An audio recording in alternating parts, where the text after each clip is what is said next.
Barangay yun. Nabigay nyo na naman. Ano na bang meron yung magiging? Yan! Yang hayop na yan! Teka lang, isa lang tayo. Okay? Si Mario! Yang hayop na yan, kagabi pa sila, nagre-reklamo ako. Pasalamat nga kayo, hindi ko kayo binugbog. Alas 11 na kagabi, ang lakas pa rin nilang magpatugtog. Tama naman pala sila eh. Naiintindihan ko naman, nagsasaya lang din kayo para sa okasyon. Pero isipin nyo rin naman minsan, kapitbahay nyo kahit konting konsiderasyon. Oo nga naman. Hindi ngayon alam mo nang ibig sabihin ng abala. Ganyan din nararamdaman ko pag yung aso nyo tumatay sa harap ng bahay ko pag gumagala. Diba? Huwag na kayo mag-alaga. Ang lakas nyo makabala. Kung di nyo mahawi sa amba, ay baka sumalubang sa aso nyo ay bala. Kaya mag-ingat ka bata.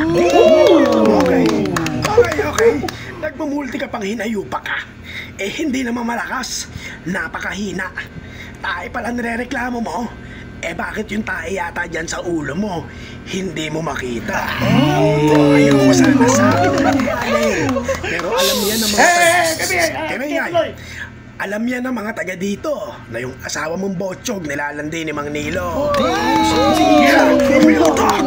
Real motherfucking talk, nigga! Okay.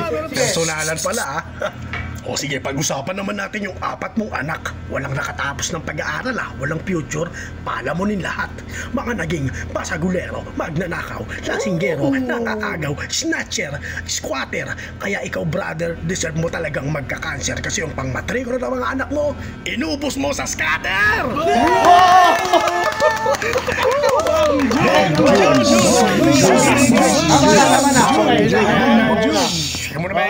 Ang boto ng mga chismoso, panalo si Mang Jun. Ikaw, tapang sa akin sa barangay.